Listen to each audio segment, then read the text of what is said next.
finishing up the top row here.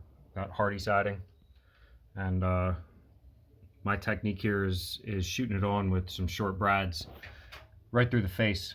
We're like 10 and a half feet in the air, so you're never going to see it. It's never going to get wet, so I don't even think we need to fill these holes. Just tacking it up here with the brads, and then caulking it at the corner boards and up to the soffit. This piece will never move.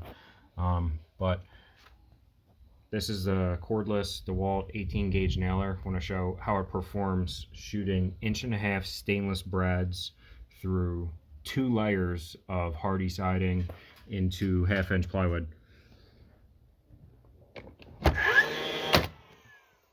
Get that